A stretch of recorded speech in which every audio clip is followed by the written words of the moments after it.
icyambere abo banenga bikubita hasi bafite imitima imeze nk'ibiti.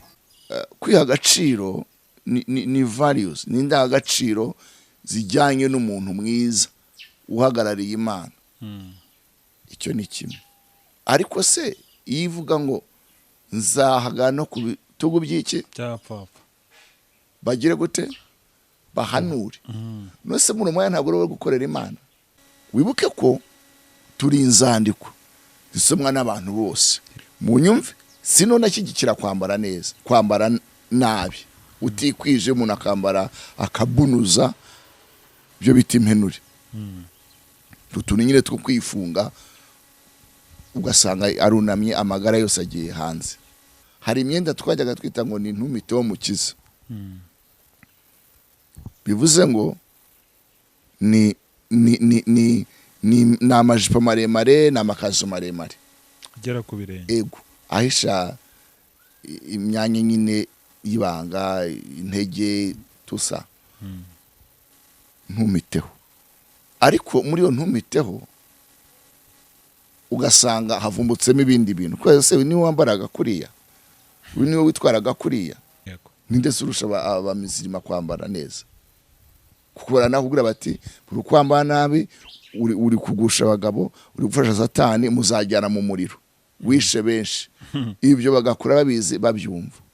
Ariko nanone wajya kwinjira in deep ugasanga she afite abagore barenze umwe. Ibintu bya critique ntaho ntagiye bitabayeho. Yesu baravuze batari ko bira bintu akora ashobora kuba ari umukuru wa Belzebube ubimuha. Muyandi magambo Belzebube ni umukuru w'amashitani. Ntabwo ndi mu ruhande wavuga ngo bajya gucisha ntabwo ndabaherekeje,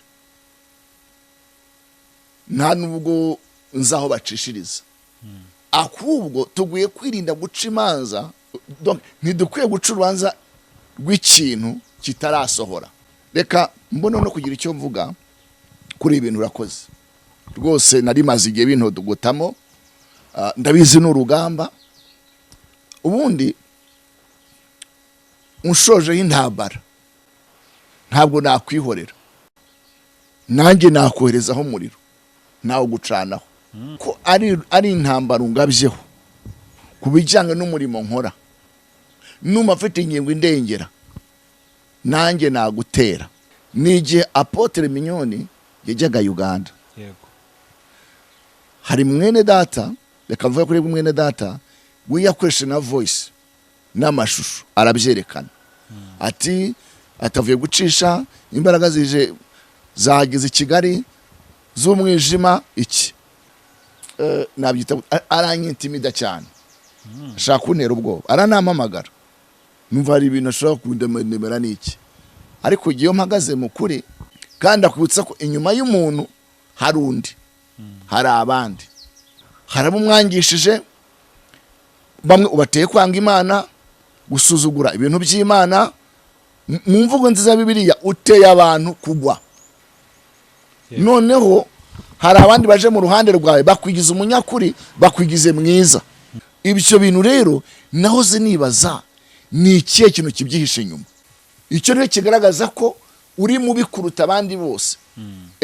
Komeza umva icyo bazira mu byiciro hano ku isi bibi. Nabonye Satani aba hafi, nabitwa twe ngo turabakozi b'Imana, turarwanyana.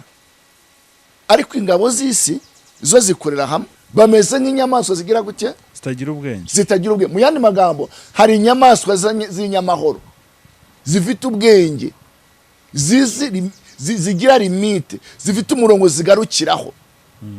Kamabwire nta muntu umudakosa, ariko bibaye routine, bibaye akamenyero. Abo bantu rero bahisemo inzira ya gahini y'uruzerero yo kumena amaraso. Sinzi ko mubyumva. Reka mabwire igishingano yanje na bene data mu nkurikira, tugomba gusenya hamwe n'abatware kugira ngo tube mu mahoro. Ariko se kutubwira ngo bagiye ikuzimu, watweretse amarembo n'umudugudu na quartier na nimero y'igipangu, cyangwa se uwo mworera bagiyemo? uravuga ibintu bigaragara aho ngaho. Amavuta ni elayo, ari mu icupa, abantu bari hariya, ibyo bintu byose njye navuga ngo ni umwuka wa Balamu wa gahini w'ishyari wo gushaka ibiguzi wenda by'amaviyuzi cyangwa se za munyangire, urumva, kuko hari agakino nyambona rutura mbone kurica n'umuntu akitogeza akavuga ibintu ku gihugu kubera ko gifite abanzi bahombotse b'inzererezi bafite umwuka wa gahini wo kumena amaraso, ufite amaraso mu biganza, badashaka kwihana kandi abihannye barababariwe.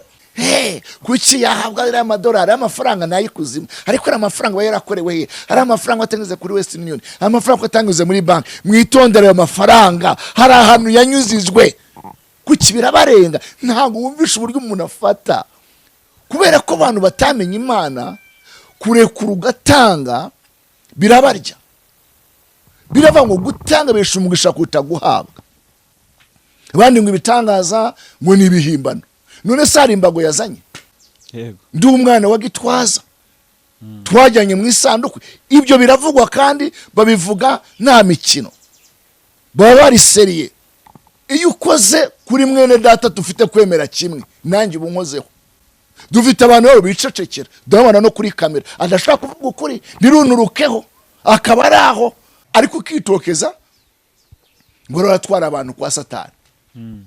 Kayanja uretse protokole yazanye yarimo bag, nawe yabanje kubacanga cya gikapo avuze ati muzane imbuto twagennye, akwemo ya bag yakuramo. Yes, reka nanjye gusoza dukurikiye yaba ku Isezerano TV cyangwa se kuri Pastor Fanny Official. Nibyo agaciro gakomeye cyane kugarutse ku bana natwe umwanya nk'uyu nguyu, turagusuje kandi tugushimira kuba warehisemo iyi channel. Uyu mwanya rero turi kumwe na Pastor Gaby. Nishimiye kongera kukwakira Pastor. Nanjye nuko turabanezerewe, yego, kandi abadukurikiye twishimiye kongera kubonana. Harasigaye igihe kirekire, yego, mwaga umugisha n'Uwiteka. Mazina aracyari yayandi. Murakoze mu murimo, muracyahagaze neza kubera Imana. Ahubwo twarakomeye cyane, yego. tuva mu bwiza tujya mu bundi. Hari igihe umuntu waba amaze iminsi batamubona bakavuga ati buriya nawe yabaye nk'abandi. Igihe n'igihe cyacyo, yego. Twari tugitegura, ntabwo umurimo wo kuvuga ntabwo woroshye. Hari igihe uvuga suramo ibyo wavuze mu buryo butari bwiza. Rero uwashobora kugenga ururimi rwe ngo yabasha no gutegeka igihugu. Ururimi just kuruyobora gusa karutegeka. Ni nyama nto ari kugiranwa n'agashashi k'umuriro. Ishyamba urarizi, yego, gashashi k'umuriro kaguye mu ishyamba mu mpeshyi gahinduka rutwitse. Rero ni kimwe mu kutaboneka cyane, ni kimwe mu biranga umuntu ushobora kujera ururimi rwe, kuko tuvuga amagambo kandi amagambo arakiza cyangwa se arica.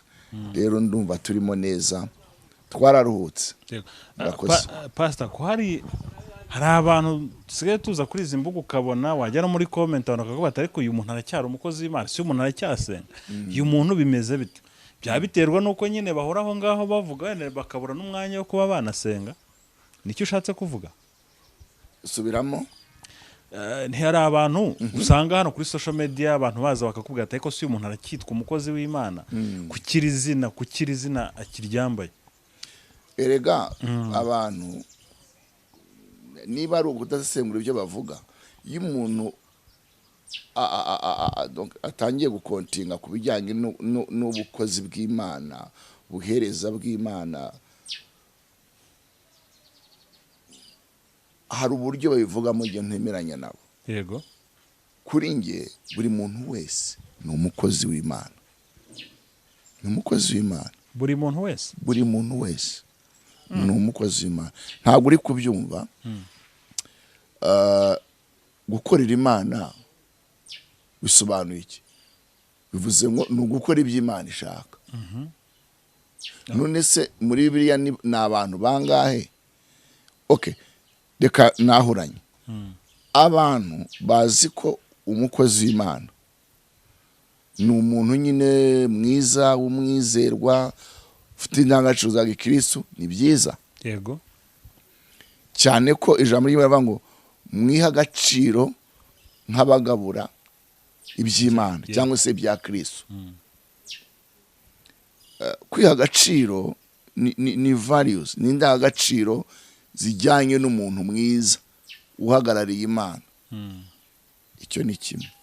Ariko se yivuga ngo nzahaga no ku bitugu by'iki cyapfapfa bagire gute bahanure. Nose mu moya ntabwo uri gukorera Imana. Hari igihe bavuga korbo, igikona, ngo igikona Uwiteka aragitegeka gishyira umutsima Ariya n'inyama. Ubundi igikona mu buryo bw'umwuka si ikintu cyiza. N'igihe cya Nowa yaragitumye ntabwo cyagarutse, cyaragiye kirira inyama, mizoga cyangwa se imirambo, imibiri y'abantu umva yari yarapfuye, yaraguye ku nkombe nyuma yo gukama k'umwuzure, nticyagarutse.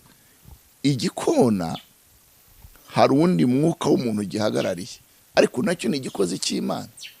Igikona gikunda inyama, igikona kitazi guhiga, igikona ntabwo ari nk'agacasi nka sakabaka, ndavuga ubwoko bw'ibisiga bizi guhigira. Igikona ngira nizo nkongoro. Igikona n'inkongoro birangora kubitandukanya, ariko nabyo ni ibikozi b'Imana. Abantu bakora ibintu bibi, hari igihe Imana ibakoresha. Hari n'abayobozi biraba mu buyobozi bwose bushyirwaho n'Imana. Yego, ariko hari abayobozi bakora ibintu bibi ariko ari umugambi w'Imana, Imana rero bashyizeho. Rero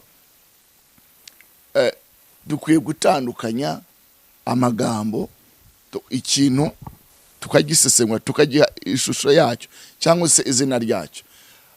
Ariko kuri nge umuntu wese ni umukozi w'Imana. Yego, ni umukozi w'Imana.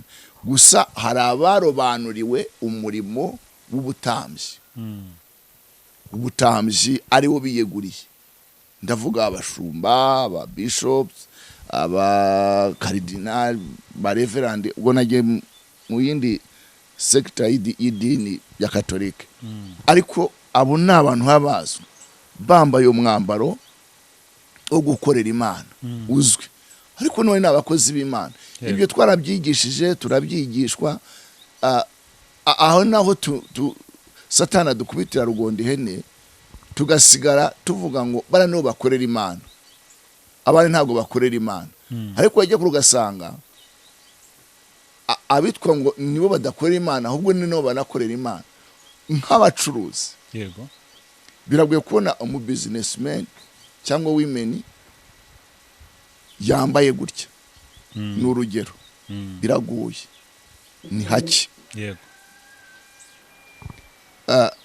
Ariko twebwe abapastori, abavuga butumwa, dushobora kwambara gutyo.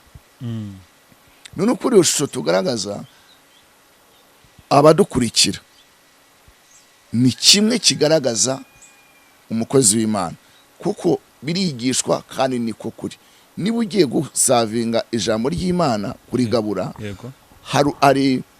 hari ishusho ugomba kuzamo.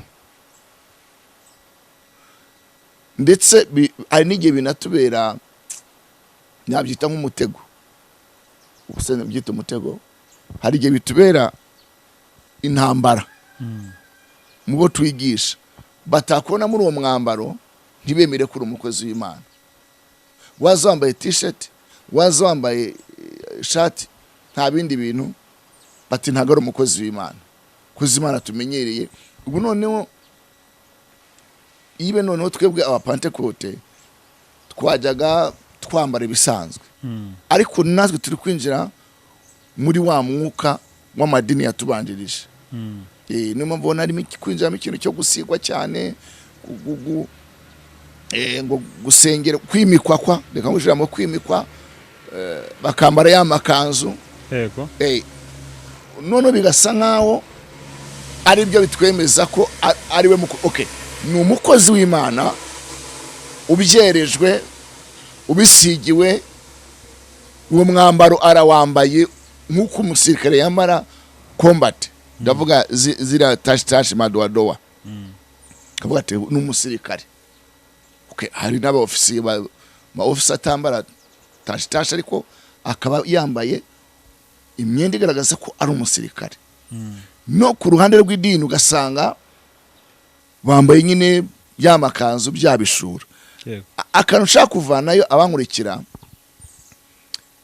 hari n'abandi bakozi b'Imana batari muri uwo mwambaro, ahubwo bari mu mwambaro w'imirimo wo gutanga. Yego. Kuko barabakenera. Iyo duhagaze hari no cyangwa hariya ku ruhimbi niho batanga amaturo. Yaje yazinze arabiso gutanga yesha umugisha, agatanga ayo maturo, agatanga izo nkunga zikubaka insengero n'iyindi mirimo. Nose bose abakozi b'Imana cyane. Urabyumva neza none ko bose ari abakozi b'Imana. Hano igihe Imana ishobora gukoresha n'umuntu ati mu nkubitire akaguhonda. Kuko Imana ikoresha inzira nyinshi. Usanze uri ari harahonda uriya rero wavuga uti uyu ntabwo ari umukozi w'Imana. Ani umukozi w'Imana ko yamutumye. Rero numva nagereza kubisobanura gusa na subizaga icyanditse cyawe cyangwa se ikibazo cyawe kivuga ngo muri iyi minsi hari igihe bavuga ngo esara cyane umukozi w'Imana. Yes. Ariko wa mugana uvuze no kuri icyo kintu cy'imyambarire bihuye n'akantu nari ndimo ndeba mu kanya ka Apotre Gitwaza, nabonye karimo gutrendinga cyane. Arimo asa n'uhugura abantu. Ahubwo ariko se umukozi w'Imana w'umugabo araza akaza hano kuri himbi yapfumuye amatwi, umukobwa yambaye akagapantaro kamubannye kaziritse amabuno. Ese uwo muntu ari kuririmba Imana cyangwa arimo aragusha ahubwo abari mu itorero? Iki kintu cy'imyambaro wa mugani ku ruhimbi aho Apotre Gitwaza byaba yavuze byaba ari ukuri cyangwa yarengereye? Okay, ni byiza ko ijambo riravuga ngo niba hari iby'igikundiro n'ibyo kubahwa biba ari byo twibwira. Ibirenze kuri ibyo biturutse ku mubi. Reka rero ku ruhande rwo kwibwira ibyiza iby'igikundi ibyo kubahwa yahuguye nk'umukozi w'Imana. Hari icyo birivuga ku myambarire. Waba uri ku ruhimbi ni akarusho kuko uri public, uri ku karubanda bose babireba. Wibuke ko turi inzandiko zisomwa n'abantu bose.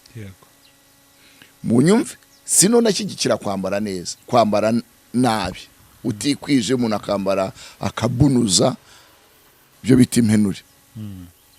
Tutuni nyine two kwifunga ugasanga arunamye amagara yose agiye hanze. Imana turengere. Hariya ugomba kwambara ukikwiza. Ijambo ry'Imana iko rivuga rirabidusaba kwambara ukikwiza.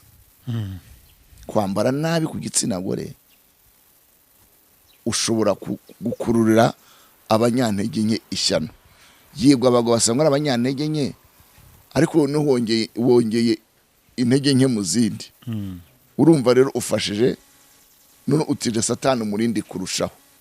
Ariko wambaye neza twasigaye dukurikira ibindi bijyanye n'imbuto, kuko nanone ntago biri bamuzabarebera ku myambaro.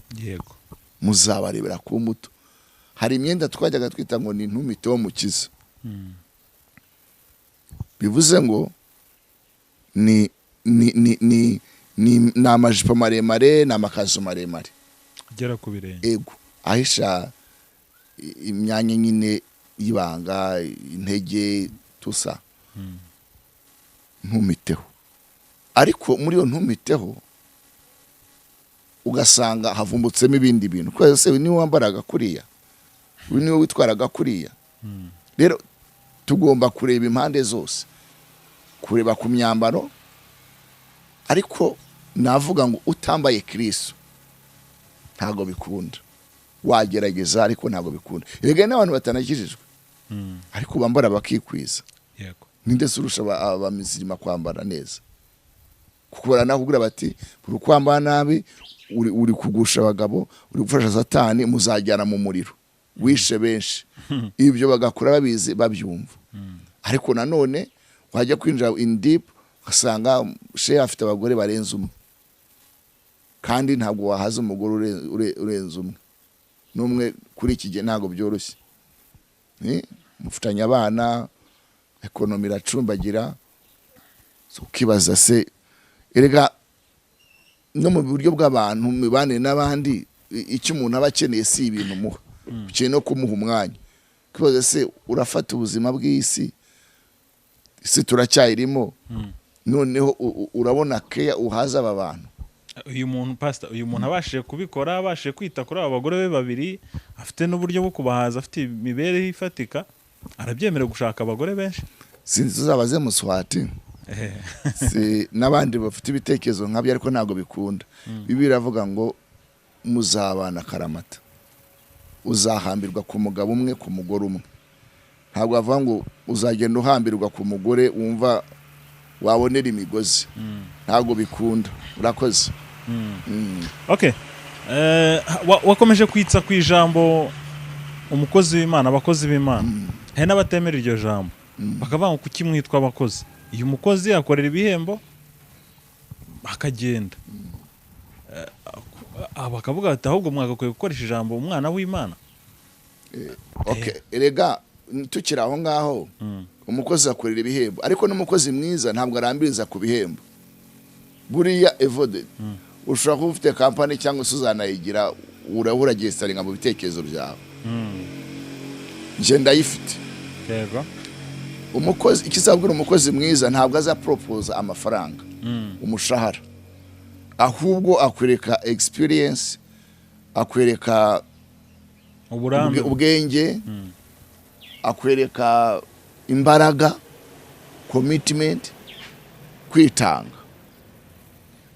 Ibyo izo quality iyo azujuje, ufite umukozi ari ihemberega. Nta umukozi ari wo muhemba. Umukozi ariyungura nawe akakungura. Yego niko umukozi yakagenza. Ariko ishusho abo bandi bafite ni ibikomere bafite ku bakozi bakorera ibihembo. Ntabwo umukozi mwiza ashyira ibihembo imbere, ashyira akazi imbere.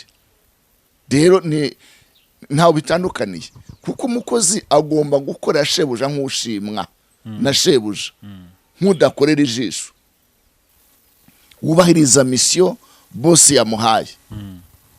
Niyo mpamvu Yesu yagiye abazamura mu ntera. Muri abigishwa banjye, unkora data azamuha icyubahiro, sinkibita abagaragu, sigaye mbita inshuti zanjye. Urumva ni inzego. Erega jambo riravuga ngo iyo umugaragu yitwaye neza kwa shebuja, aragwa hamwe na bene shebuja. Mu yandi magambo, bosi iyo wamubereye imfura, kankoresha ikinyarwanda cyiza, iyo wamubereye inyangamugayo, agushyira mu bandi bana, kuko iyo ibyo aguhaye ntabwo akwishisha, ubikora neza. Niyo mpamvu rero nijoro iyo rikwishimiye nk'umukozi mwiza rirakugabira. Niyo mpamvu Imana yabwiye Yobu, ayimini Satani kuri Yobu, aramubwira ngo wabonye uburyo Yobu ari umukiranutse, ankunda akanyubaha. Satani muzi ibigambo yazamuye.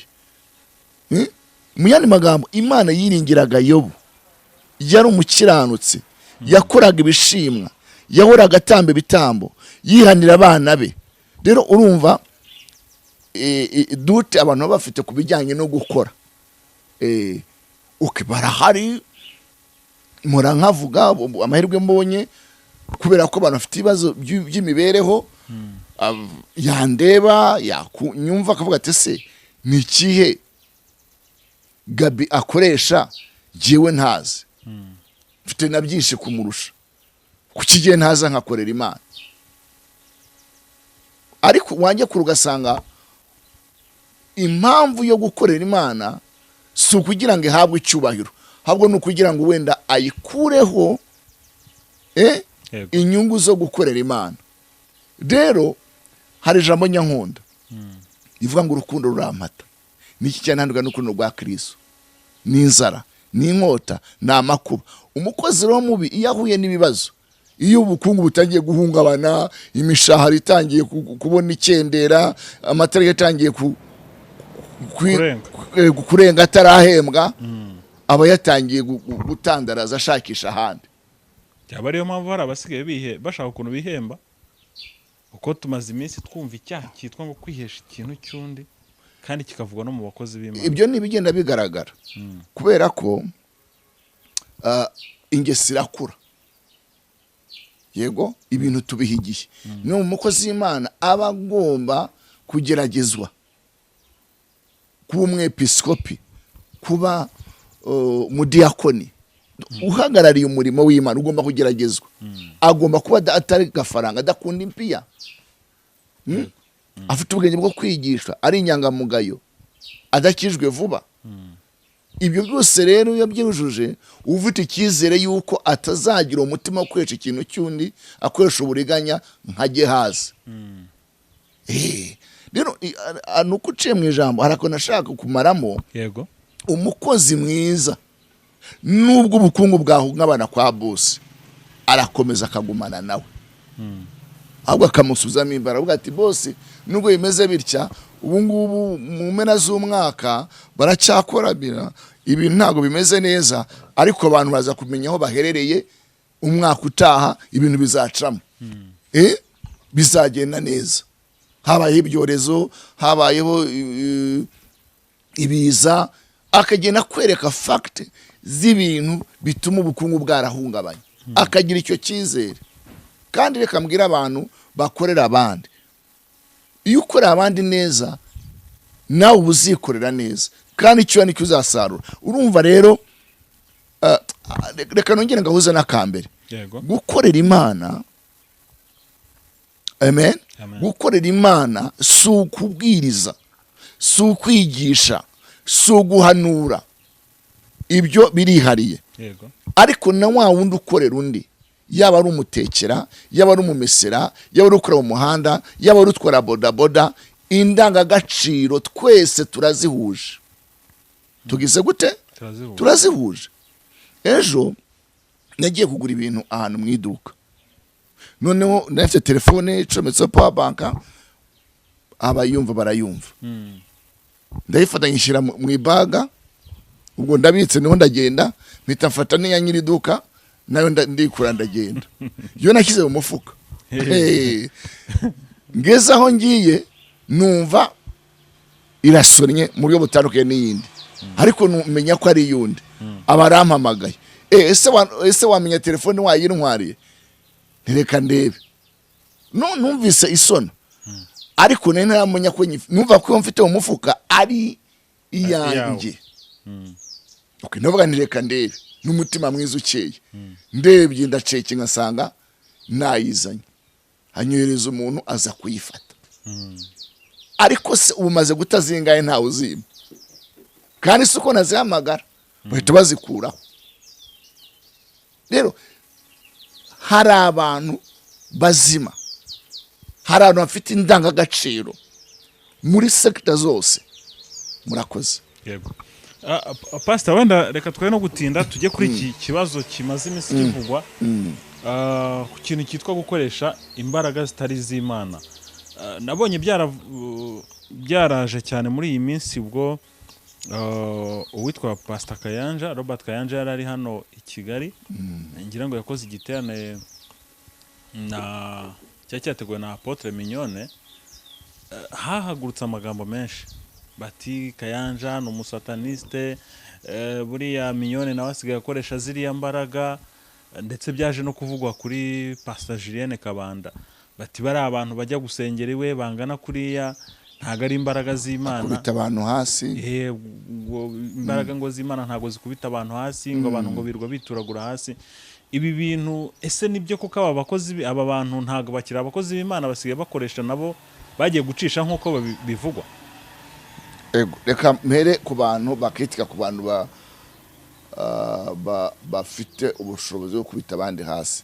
Icyambere abo banenga bikubita hasi bafite imitima imeze nk'ibiti. Imitima imeze nk'ibiti? Yego, nk'amabuye. ngira ngo nubwo haza uzi gutera jido kugwa hasi byamugora bitewe n'uburyo yihagazeho. Kuri ruhande rwanjye abikubita hasi nta rubanza mafiteho, sibyo? Yego. Bajye banitegereza kwikubita hasi kwabo nta ukuka amenyo, nta nukomereka. Yego, kireka habaye ikintu kidasanzwe.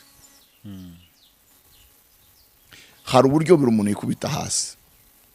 Umuntu ashobora kwikubita hasi afite abadayimoni, tukabona habaye ibimenyetso bigaragaza ko afite abadayimoni, kubita amaguru hirya akavuga ibintu, gasora ururimi, izo n'imbaraga z'abadayimoni ziba zimuvamo. Ibi umushinga ntabwo rero twabutangije. Yesu yirukana dayimoni igicuri yari muri umwana yavukanye, kuko ngo amaze kubita hasi yabajije ababyeyi ngo yamufashe ryari. Baramubwira ngo yamufasha akiri muto, niwe amukubita haba mu ziko haba mu muriro amuhonda hasi. Umuntu ukubita hasi wa kabiri ni umuntu wuzuye umwuka wera, umuntu wakiriye. Iyo ni style y'abapantekote bitewe n'aho bagize gute, aho bakuriye. Ntabwo ushobora kumbwira ngo pantekote yo muri Swede ariyo iyoboye ADPR, wambwira ko ariyo pantekote yego yo muri England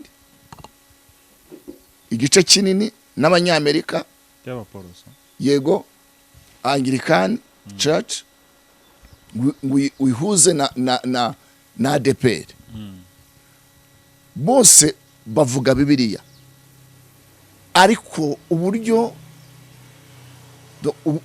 rega buri muryango wose ufite uko umeze evode. Yego. Iwawe mushobora kuba mukaranga, karanga ifiriti, mugakaranga ibishyimbo, mugakaranga inyama, mugakaranga iki. Wazi wanjye ugasanga baratogotesha, ariko bose bariye. Reka mbereka akantu gatoya.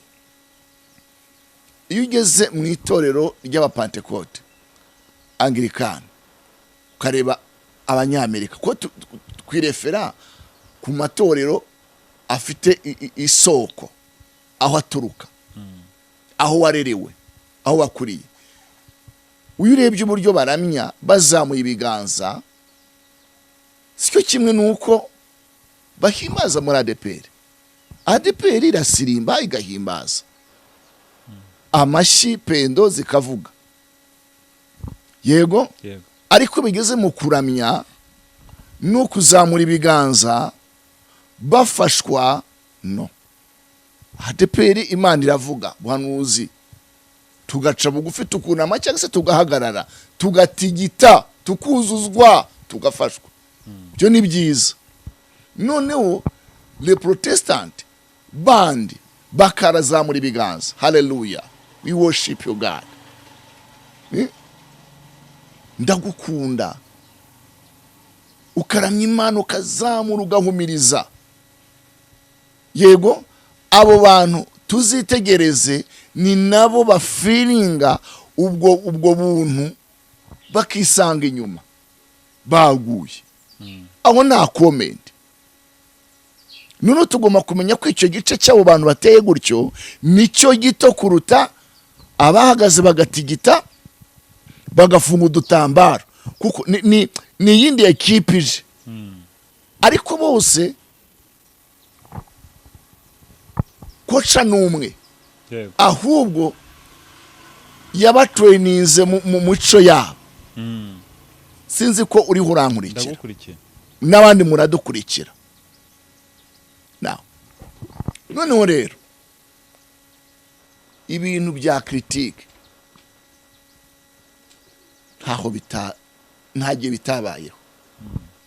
Yesu baravuze batari ko bira bintu akora ashobora kuba ari umukuru wa Belzebube ubimuha. Mu yandi magambo, Belzebube ni umukuru w'amashitani. Ntabwo tubyumvisha, ariko twese twari muri bo. Ariko gahoro gahoro kubw'ubuntu bw'Imana dusanga twarabyumvise. Abo bantu rero ntabwo turatera imijugujugu, ni igihe cyabo. impamvu ari igihe cyabo reka mbahinyuze. yego Uretse abakina za komedi, usibye ko nabo mbonye bitabahiriye ubuzima bwabo, hari abigeze bakina za komedi, nsigaye ninda kuvuga amazina y'abantu ariko bashingiye ku bintu bijyanye n'ibyo ngibyo by'amatorero. Nubwo yagushyiraho ikiganza mu rwego rwa komedi, ntabwo wikubita hasi nk'uyobowe n'imbaraga z'Imana, ahubwo wikubita hasi mu rwego rwa komedi. yego Kuko ni ibintu bigaragara, sinzi ko byumvikana. Ariko reka mbwira abo bantu bakiritizayizinga, bakabiryiga, bakagira uko babivuga babyita, uzagende cyangwa se utangire, niba ushaka kubigerageza ushyireho mu biganza umwana wawe cyangwa umudamu wawe cyangwa mushiki wawe, urebe ko yikubita hasi. Ntabwo bikunda, bifite ba nyirabyo. Rero ntabwo ndi mu ruhande rw'abavuga ngo bajya gucisha, ntabwo ndabaherekeje, nta nubwo nzaho bacishiriza. Ahubwo tuguye kwirinda guca imanza mu gihe ikintu, ntidukwiye guca urubanza rw'ikintu kitarasohora, kuko twese turategereje, twese turarindiriye. Reka mbona no kugira icyo mvuga kuri ibintu urakoze rwose. Nari maze igihe bintodogotamo, ndabizi n'urugamba. Ubundi unshojeho intambara, ndavuga mu buryo bw'umwuka, ntabwo nakwihorera, nanjye nakoherezaho umuriro nawe gucanaho. Niko ibintu bimeze. Ariko mu bijyanye n'ihohotera, kundenganya, navuga ngo guhora no kwiki no kuwiteka, ura mureke kuwiteka. Ariko ari intambara ngabyeho ku bijyanye n'umurimo nkora, numa afite ingingo indengera, nanjye nagutera mu izina ry'Uwiteka, ntabwo nagutera rw'inyama n'amaraso. Reka rero ko nabonye ko ari ibitero byahinduye isura. Igihe cyashize ibintu mugeze kubimbazaho, kuko nabwo byari byabaye. Ni igihe Apotre Mignoni yajyaga Uganda. yego Hari mwene data, reka mvuga kuri mwene data, we yakoresha na voice n'amashusho arabyerekana, ati atavuye gucisha, imbaraga zageze i Kigali z'umwijima, iki birazamuka. Hari n'uburyo nampamagaye kuko babimbaje, yongerageza kuvuga icyo myumvaho. Arangije ashaka nabyita aranyitimida cyane, ashaka kuntera ubwoba, aranampamagara. Numva hari ibintu ashobora kundemera n'iki, ariko igihe mpagaze mu kuri kw'ijambo, nta mutima uca urubanza, kuko nebajwe n'abanyamakuru icyo mbivugaho. Naho rero no mu buryo busanzwe ntabwo nzaza hano nje kwibasira ubuntu, ariko nuntera kambibutse ko inshuti yanjye cyangwa se umwanzi w'inshuti yanjye cyangwa y'uwo nemera, nawe n'umwanzi wanjye. Umwanzi w'inshuti yanjye nawe n'umwanzi wanjye, kuko niba utamwemera nanjye ntunyemera. Rero ubwo uraturwaniza hamwe, turahagurukira hamwe. Wenda washobora kuba afite uburyo arwana, nanjye mfite uburyo ndwana, ariko twe tugahuriza hamwe. Now iyo uhagaze rero kuri kamera ukurikirwa n'aba subscribe hafi ibihumbi, bakora share, bakora comment, kubera ko wabuze ijambo ryagukamyemo, wibasiye umuntu, kandi akwibutsa ko inyuma y'umuntu hari undi, hari abandi. Okay, ndashima ko nguwo wakoze ibyo byose akavuga agarasinga hari uburyo yahinduyemo umurongo. Hari n'undi nageze guhaguruka nera amabuye ajya kubishingura n'umuryango wanjye na pasafani. Nawe ndashima ko yahinduye umurongo. Ariko hari cano zikibikora. Harushaho kumaza tese iyo umuhamagara ko handitse ngo mwene so nagukoreye ikosa, no, ntabwo yari igiye akoreye ikosa, ni irya rusange. Nanjye ndimo, ariko ni irya rusange. Mu buryo rero bw'amategeko turayazi, si byiza kwibasira umuntu, si byiza no kumeshoninga izina ry'umuntu mu rwego rwo kumwangiza mu ruhame. Ariko undi yanamaze ati se uri umuvugizi w'urwego runaka rw'ubugenzacyaha rwa RIB cyangwa rw'icyaha, njye ndakuze, ndi inyangamugayo, mfite ubwenge, mfite umuryango, numva nagira umuntu inama, nanamugwa namucyaha.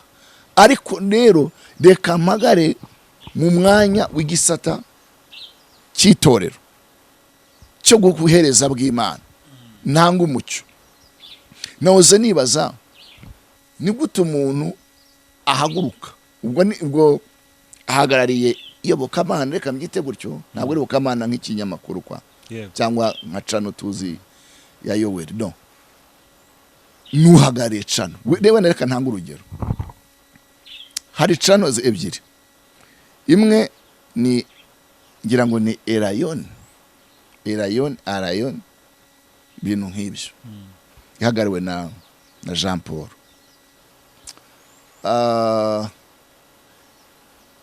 Izindi zisa nkaho zabiretse, ubwabo ukavuga ngo pasa Kayanja,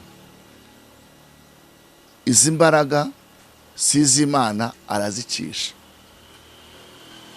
Ni wasenge Apostle Mignone. Jewe ntagira ubuntu bwo kuba muri kiriya giterane. Navuze ngo ndabizi abari ku ruhande rw'iyo cano n'uwo mvuze, ntacyo mfa nawe, ni umunyarwanda. Yajyaga ampa n'ibiganiro akantumira, yaranansuye. Ibyo yambajijeho namusubije, ibyo nzi, ibyo nsobanukiwe.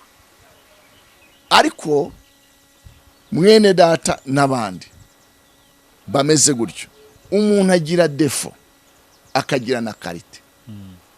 Hari uruhande rw'ibyiza n'uruhande rw'ibibi. Iyo uhagurutse ukavuga ngo uyu muntu akora ibi, ajya yego mu rwego rubi, kandi we azi ko akora ibyiza, yumva ari conviction, yemezwa, aravuga ati ijuru iranyemeza, hari n'abanyemera, nta mutima uca urubanza. Wowe ugahaguruka ukamuvugaho ibiri negative, sibyo, ibitandukanye n'ibyo abandi bamutekerezaho. Either harabo umwangishije, bamwe ubateye kwanga Imana, gusuzugura ibintu by'Imana. Mu mvugo nziza Bibiliya uteye abantu kugwa. Noneho hari abandi baje mu ruhande rwawe bakwigiza umunyakuri, bakwigize mwiza. Urumva icyo bita isebanyiriza mu ruhame, kwangisha umuntu abandi. Mu mvugo z'uno munsi ni ukwica izina, kandi izina rirahenze. Ibyo bintu rero nahoze nibaza ni ikihe kintu kibyihishe inyuma. Reka dusome amagambo make ari mu gitabo cya Yuda. Yuda ntumbaze niba ari Yuda Iskariyote, ariko ni umukozi w'Imana, yanditse ubutumwa bwiza. Dusomere mu igitabo cya Yuda, turebe igice cyaho. Yuda umuntu avugira igice kimwe, ni igice kimwe rwose, ntugire ngo hari ahandi afite. Dusome umurongo wa 3. Haravuze ngo bakundwa, ubwo nagiraga umwete wo kubandikira iby'agakiza rusangiye, niyumvisemo ko maswe no kubahugura, kugira ngo mushishikariye kurwanira ibyo kwizera abera bahawe rimwe. Urumva, mushishikare kurwanira ibyo kwizera abera bagize gute baherewe bahawe rimwe ibintu twabihawe rimwe ubugingo twabuhawe rimwe si ukubujyamo ngo tubuvemo urumva iyo buze kurwanira ni uguharanira ni fight by power by fire kubw'imbaraga kubw'umuriro kubirwanira kubiharanira Imana ishimwe cyane bino bintu biraharanirwa birarwanirirwa birabungwabungwa ariho arabahugura Imana ishimwe cyane ngo kuko hariho bamwe baseseye muri mwe rwihishwa bakenewe kera gucirwaho iteka n'abantu batubaha Imana bahindura ubuntu bw'Imana yacu isoni nke bakihakana Yesu Kristo ari we wenyine databuja n'umwami wacu ndashaka kuwibutsa nubwo byose hari ubundi mwigeze kubimenya urumva bigeze kwibwirwa baranabimenya ariko dusomere nubwo byose gatanu ndashaka kubibutsa haleluya biragurutse ndashaka kubibutsa nubwo byose hari ubundi mwigeze kubimenya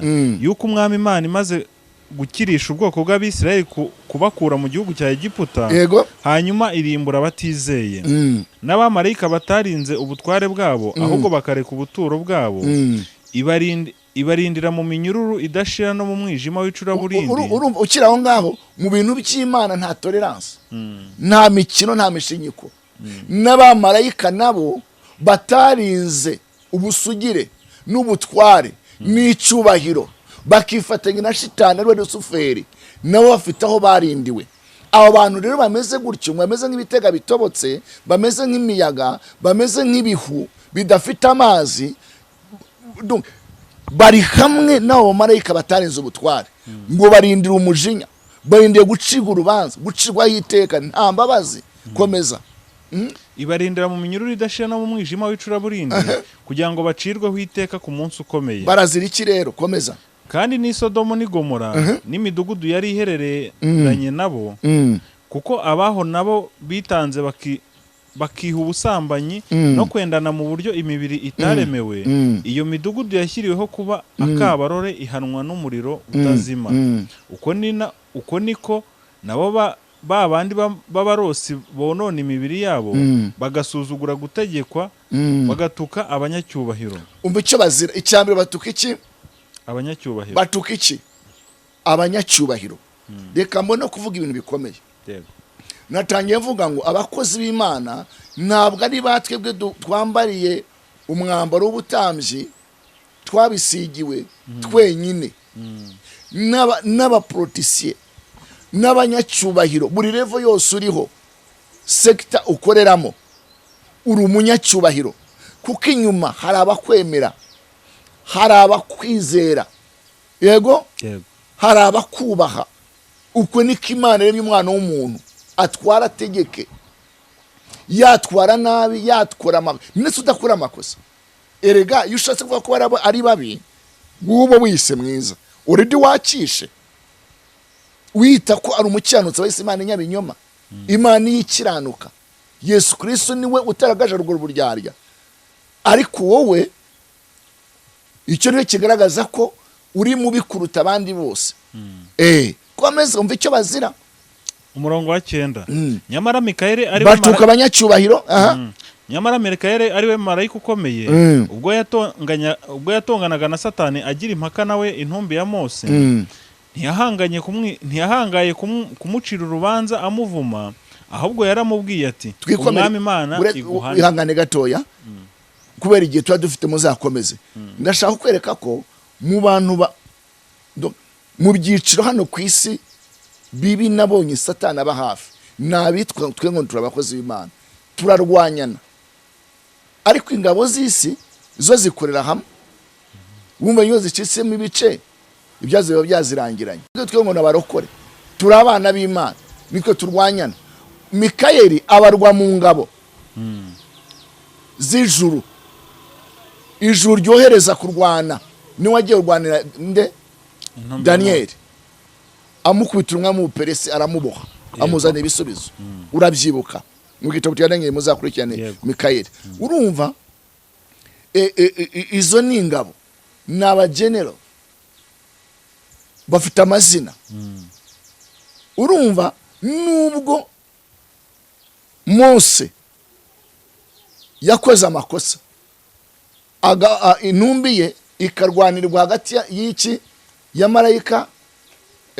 na Satani ntabwo marayika yigeze atuka Satani ariko umuntu we arahangara agatuka iki umunyacyubahiro abantu batuka abanyacyubahiro na marayika adashobora gutusha ngo atuke uri mu makosa Satani afite ubutware ariko twebwe tugatuka abanyacyubahiro Imana iturengere Imana idutabare Imana idufashe aho rero niho n'abafite mu nshingano zabo navuga abategetsi b'igihugu yego ba leta ituyoboye bahaguruka bagafata ibyemezo kubera ko ntabwo tugaragaza intagaciro za kimuntu ese nde washimishwa no gutukwa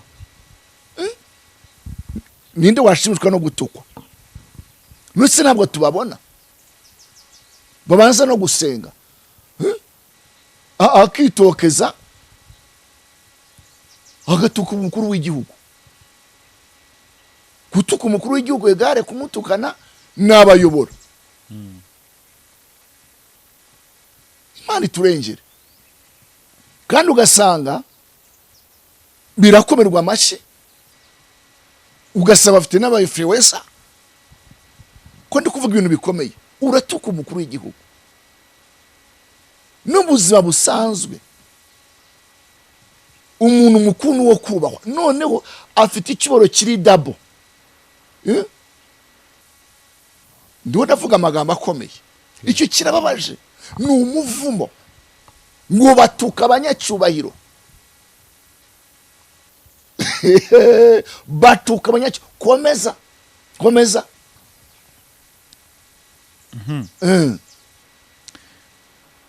umurongo wa 10 ariko abantu batuka ibyo batazi ndetse n'ibyo bazi batuka ibyo bazi n'ibyo batazi mu yandi magambo barahubuka barabivanga yaba ari ibyo bazi ibyo batazi ni inyamaswa abantu bo baratuka babwirijwe na kamere yabo barabyiyononesha nk'inyamaswa zitagira ubwenge noneho rero ntabwo babikoreshwa n'umwuka wera babikoreshwa na kamere bameze nk'inyamaswa zigira gute zitagira ubwenge mu yandi magambo hari inyamaswa z'inyamahoro zifite ubwenge zigira limite zifite umurongo zigarukiraho kamabwire nta muntu umwe udakosa mu nyumve uwo ari we wese muri segiteri n'abayobozi bakuru nabo hari igihe bavuga bati ntawe udakosa nabo babyiyiziho ariko bibaye rutine bibaye akamenyero ni ibintu bibi muke mu nyumva mvugana urukundo mvugana imbabazi mvugana ubuntu ibi aho n'abandi bose nabisubiramo Imana itubabarire nanjye mbabarire batuka ibyo batazi n'inyamaswa abantu komeza ndakwereka ngiye mvugira mu cyanditswe 11 bazabona ishyano kuko bagendera mu nzira ya Kayini bazabona ishyano kuko bagendera mu nzira yandi ya Gahini ubundi Gahini hagarariye ishyari Gahini avukana na Abeli Gahini yababajwe nuko Imana ivuga kuri Abeli biba ngombwa yuko amagurukira akamwica ni umwuka w'ishyari Gahini arazerera yuzura uruzerero abo bantu rero bahisemo inzira ya Gahini y'uruzerero yo kumena amaraso sinzi ko mubyumva reka mabwira igishingano yanje na bene data mu nkurikira tugomba gusenyamo n'abatware kugira ngo tube mu mahoro tube mu mahoro nje nagira intege nke natukana n'undi ariko sibwo buzima bwanjye ariko ubona buragara kuri kamera ndabibona n'ubuyobozi b'ibihugu tubona bene wacu abanyarwanda nibwo buzima iyo dashyizemo igitutsi cy'umuntu yumva yuko speaking itari butambuke neza agomba gushyiramo ibitotsi. Bahisemo inzira y'agahinda, inzira y'ishyari. Ageze kuri ibi ameze uku, afite ibi, ariko se uzi ubuzima anyuzemo. Yesu bashatse ko hari umubyeyi washatse ko abana bicara ku ntebe yo mu ijuru, uruhande rw'iburyo bwe rwa Kristo, ngo azabibahe. Umwana umubyeyi afite amarangamutima. Yesu ababwira ngo baremera kunywera ku gikombe nzanyweraho. Urashaka intebe y'umunyacyubahiro, uzi ubuzima yaciyemo, banza umerite ubwo buzima. Urashaka gusa nk'uko nsa ubuzima naciyemo kugira ngo mbiharanire, kugira ngo mba ndi uno munsi. Komeza ijambo kurindi. Bagahomboka birukanka batirinda. Urumva guhomboka ni nko kuromoka, ni nko gutorongera ariko wiruka. Guhomboka wari wabona tiyo ifunze, hari uburyo bagira gutya bakayifungura. Amen. Amen. Ukabona amazi arahombotse, ambaye nk'umuvu.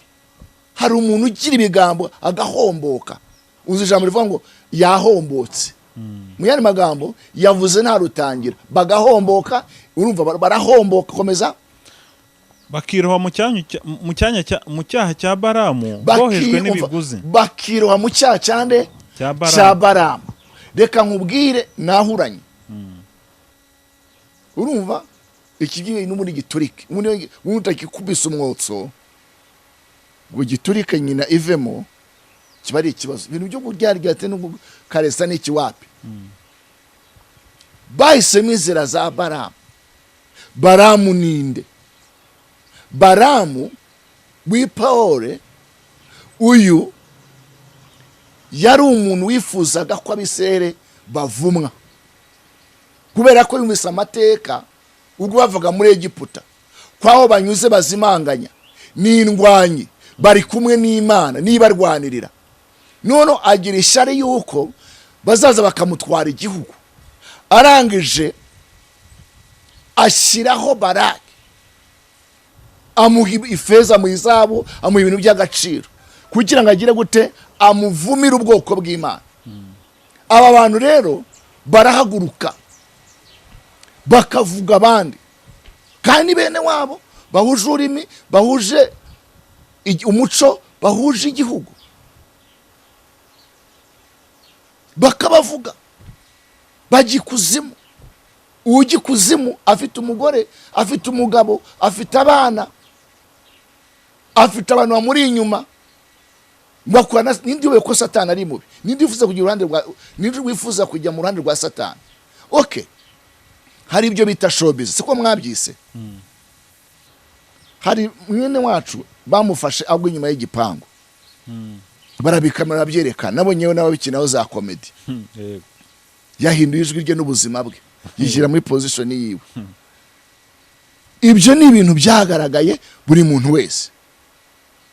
Ariko se kutubwira ngo bagiye kuzimu, watweretse amarembo n'umudugudu na quartier na nimero y'igipangu, cyangwa se uwo mworera bagiyemo?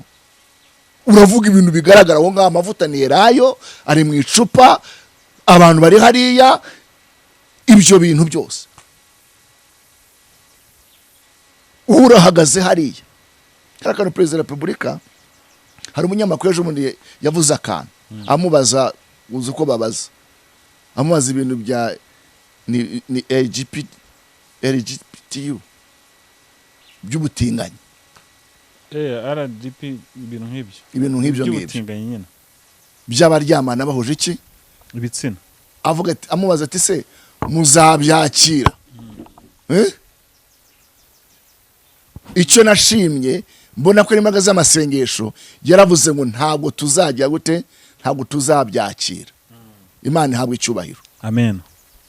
None se igihugu nk'iki kitakira ibyo bintu, yego bikibikumira, cyakumira abantu boreka Abanyarwanda. Imana itongeye kandi tugire neza. Ni ukuvuga ngo n'abantu babombokiye mu nzira za Baramu. Eda barashaka za views, barashaka hit, ni ishyari, barakennye. Kambabwire njye wama amafaranga nayakira, abaye ari amafaranga mbona meza, wenda ari ngiriye imbabazi akavuga ati ndashaka gusapotinga cyangwa se ndashaka guha impano, ariko ari impano ifite ikintu kihishe inyuma, wenda kuko hari impano ziza mu buryo bwinshi. Muribuka ntanga ubuhamya hano bw'uno mpamagaye abahanzi ashobora mu bintu byo bya politike niki, mutera utwatsi umuntu muramuvuga, umva arabashaka kunuma ngo bahuze niki, umva ari kumanata iki, numva nahise mbiukingira aho ngaho, ndavuga ibyo si ibyanjye, bifite ba nyirabyo bazabigema. Mu yandi magambo, nta wanga kugirirwa neza, nta wanga guhabwa. Nimvuga ngo ni inzara, nimvuga ngo ni ubukene, nimvuga ngo ni ugushakira adashakirwa, wenda harashobora kuvuga bati, cyangwa se nawe akavuga ati muziki. Kubera ko impamvu mumara gushaka kino kiganiro niki, nemerwa kwicara hano hatanga ukuri kw'ibyo kuko nizera. Ntabwo ari ikintu kivuzwe rimwe, saga ibintu bivuzwe kabiri, si ibintu bivuzwe gatatu, ni ibintu byanditswe n'ubuzima, kandi ukabona hari benshi babiri inyuma babihindura nk'ukuri. Jyewe numvise misemo guhana no gucyaha. Jye mvuze hano ngo nta bibazo mfite, naba nirasa, ariko hari igihe umuntu yikomeza mu bintu bitari byo, akavuga ko nta cyabuze, afite amaproje, afite uko abayeho, atari yo mpamvu. Ibyo ntago mbikozwa. Nje ndavuga ngo ni umwuka wa Baramu wa Gahini, w'ishyari, wo gushaka ibiguzi wenda by'ama views cyangwa se za munyangire, urumva. Kandi ndanahamya ko bamwe bahagurutsa ibyo bintu byo gusebanya ntago ba mu gihugu, ntago ba mu gihugu, kuko igihe kirageze ko aho wibasira umuntu ugira gute ubibazwa. Ubibazwa, kuko hari agakino nyambona ruturumbone kukurica n'umuntu akitogeza akavuga ibintu ku gihugu,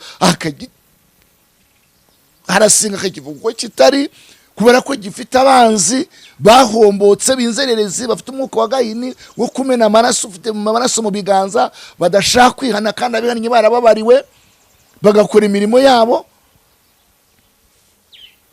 Ariko ibyo nubwo twavuga ngo ntacyo bitwaye, ariko aricyo bidindiza.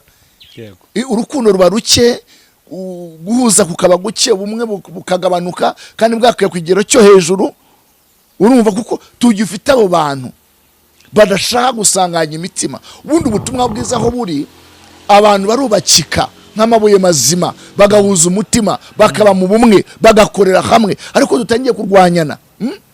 Yego. Impamvu ngo ni ishyari, gutanga ni impano iva mu ijuru, kandi itangira ubuhamya gato naho nanasoreza. Yego.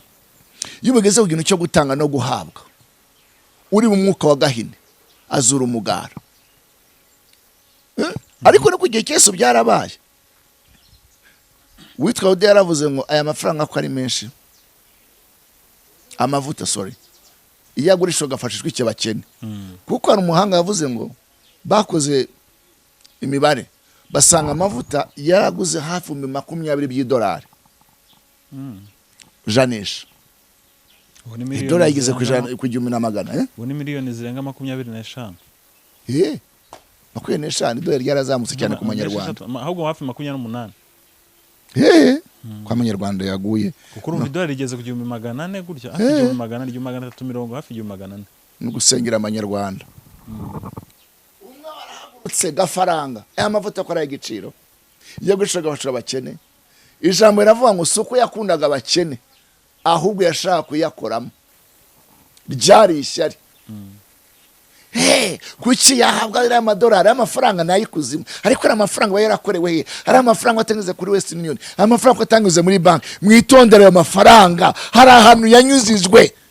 Kuki birabarenga? Ntabwo wumvisha uburyo umuntu afata idolari 100,000. Reka mbabuhamya, buriya Ariya yatanzwe mu izina rya Miracle Center rihagarariwe na Pasa Kayanja. Reka mvuge aho narindi, ibyo muri Pikare naho ntabwo nagiyeyo, ariko Imana ibishima naho tuzahagera. Hari n'abandi batanze, nanjye n'umuryango ndibuka ko twatanze mu rwego rwo gushyira ibuye ku rusengero. Mu mafaranga twatse ni amafaranga y'agaciro, kandi niyo twari dufite imbere n'inyuma, menshi mu twari dufite, kandi imbere n'inyuma turayatanga, turabiba. Ariko abadukurikiye tumaze gusarura nibirenze, kubera ko abantu batamenye Imana. Kurekura ugatanga birabarya, birava ngo gutanga besha umugisha kuruta guhabwa. Abandi ngo ibitangaza ngo ni ibihimbano. None sari imbago yazanye ubushize imyaka 10 ishize, ubwo kanje ari muri stade, hari amanitse baravuga ngo bazanye kwa seri ngo y'abantu bafite ubumuga, ngo nimbago ngo baraje barekura muri stade, ngo nibo ngo bigize ngo bari bigize ibirema. Kubera iki? Nta muganga n'umwe washobora kugorora ingingo atakukoreye operation. Arakubaga, kandi nabwo nubwo yagira ubundi babaga abantu bafite ibibazo by'ingingo, sirito abana nibo bashobora kuzagororokamo, ariko umuntu yamaze gukura ntibishoboka. Ariko imbaraga za Kristo nicyo bitigitangaza zirakugorora. Nasengeye umudamu kuri peyaje, sinzabyibagirwa igitangaza, nta gupfa kukibagirwa. Ndavuga ijambo ry'Imana rwari mu rugo rw'umuhindi, ariko harimo n'abanyarwanda. None ndondasenga, akaboko yari agashyize mu gitenge kahinamiranye, kabaye paralize. Ndasenga kararambuka, arangije avuga mu gisirayeli ngo mine ndagusunga bugari bwana, mujye gucuma ubugari. Nibuka rya jambo Simoni ageze kwa nyirabukwe, muzasome muri Mariko gice cya mbere, mwasanga aryamye ku gisasiro, aramubyutsa arariya kubatekera ibyo kurya. Iyo uri ku gisasiro ntabwo wavuga ubutumwa bwiza, iyo uri ku gisasiro ntabwo wakora Imana neza. Hari imbaraga zigikiza. Yesu ko ari ejo n'uburi ko ari, kandi ko azahora. Soze rero, wenda uzabimbazaho abantu b'Imana bagera ku rwego rwo gukora ibitangaza gutyo, byaba ibyo gutanga amafaranga cyangwa se gukora ibintu bifite fact bigaragara. Biva hehe? Baba ari abantu, reka nkavugeho, baba ari abantu bateguwe, batunganijwe. Niba Gabriel narageragejwe n'ubukene n'inzara no kutarya, ego uno munsi nkaba mfite projet igaburira abakozi 15 buri munsi, kandi yongera ku mushahara. Narivuje kurya ngo mpage. Abanzi nka paseri ndabizi ravuga ko ngi kuzimu. Yego. Ndi umwana wa Gitwaza. Twajyanye mu isanduku. Ibyo biravugwa kandi babivuga nta mikino. Baba bari seriye. Sinzi ko muba muranyumva. Hari navuze ngo natanze umwana. Rero iyo ukoze kuri mwene data dufite kwemera kimwe, nanjye ubunkozeho. Dufite abantu babo bicecekera, ndabona no kuri kamera adashaka kuvuga ukuri, nirunurukeho akaba araho, adashobora kwaburanya ngo avuga ijambo uko riri. Niba baranze Kristo, umugaragu ntaruta shebuja. Amen. Ibintu tugomba kumenyerezo ryabyo. Rero ibitugerageza Imana izabikoresha kugira ngo ubere umugisha abandi, ariko abatabizi bo zabikomantaho, babyange, babyangize ko batabyumva. Ntabwo twabarenganya. Ibitangaza by'Imana birahari. Amen. Isi ruzuye n'ibyo Uwiteka amafara. None reka mbere ijambo yatwigishije, reka ndibibutse. Ajya mu itangiriro, Genesis chapter 1 verse 1. Amen. Mbere na mbere Isirayeli idafite ishusho. mwuka agendagenda hejuru y'amazi, iravuga ngo habeho. Habaho muri ibyo byose, muri iyo sanzure harimo ibiti, harimo izahabu. Iriya zahabu yanyuraga muri ruriya ruzi, nta hantu iraboneka no muri Kongo. Iravuga ngo habeho, tureme umuntu ase natwe, atwara ategeke. Muri uko gutegeka harimo pound, harimo idolari, harimo amahero, harimo abanyarwanda, harimo ibintu byose. Ariko icyo cyo gasigara icyo Uwiteka. Ariko abantu kuko batabajamo ngo barigirire iryabo. Amen. Nizo ntambara bafite. Muze mwakire Yesu abasubiza ishusho, mwakire spirit ya dominion, yo kudomina, yo gutwara, yo gutegeka. Mu gutegeka harimo guhaguruka ibirema, harimo gukiza indwara, harimo kubohora imbohe, harimo kubatura abantu, harimo gukiza abantu bukene. Haleluya. Kugira abantu neza. Hari akantu, hari jingo berekanye ya Pasaka yanjye yatubwiye revelation yagize mbere ya COVID. Imana yabwira ngo nahinge, sanga neza umwuka yararimo niwo narindimo abanzi. Ariko evode kuzansura nzagwa bwendo nsure. Ni nabyiza ko umuntu uhora wakira uvuga uwo ari we. Yego. Uno munsi ndagaburira isoko ririmo abazungu, ririmo abirabura, kandi amafaranga yabona. Wa wundi wifu abantu baranzi imyaka 15 ishize Gabi murankurikira muranza yabajya bambwira muri Canada turakuzi turakwibuka. Nari umuzi muri aho ngaho, ariko sengesha indimi zashanga sengesha umutwe.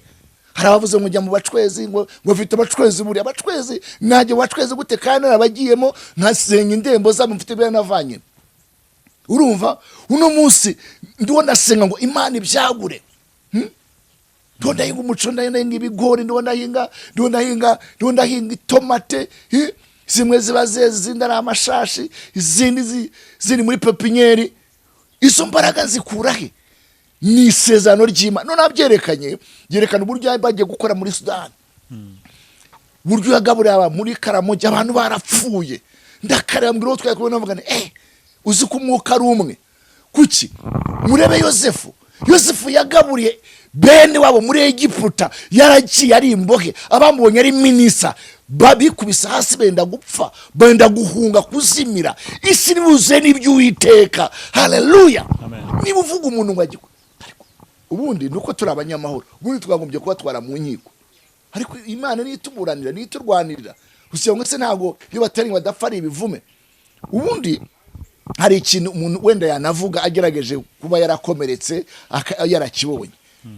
Apostle Minyoni si umusambanyi, afite umuryango. Icya kabiri, afite abantu benshi.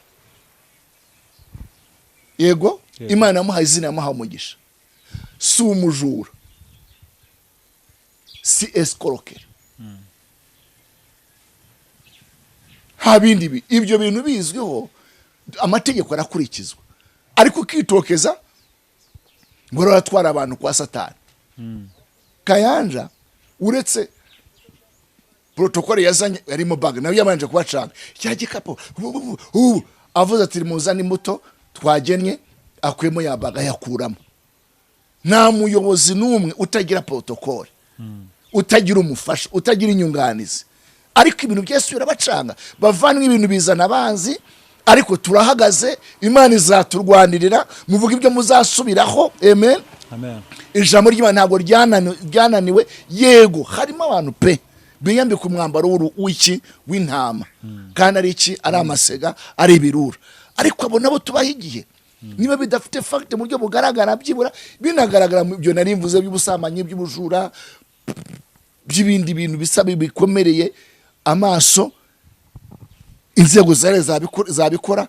Ariko mureke twe guterwa ngo twitere. Murakoze mwago umuco n'Uwiteka. Reka nsengera abantu bari baraguye, bari barakomerekejwe n'izo nyigisho, kandi nabo bantu Imana bagiye neza ngo bigeze ko bari mu nzira barahomboka, bajya mu za Baramu, mu nzira z'ibiguzi, ibiguzi bimeze nk'ibyo byanduye. Imana bari ntabwo mu nyumve, please ndiyeskiza, ntabwo ndi hano, nta muntu wantumye. Sindajya kwa Kayanja, uretse kwa tendinga ibiterane bye sindajya kwa Apostle Mignone sindajya kwa Julienne yego gusa muzi kera dusiye muri One for Jesus hari umuririmbyi amen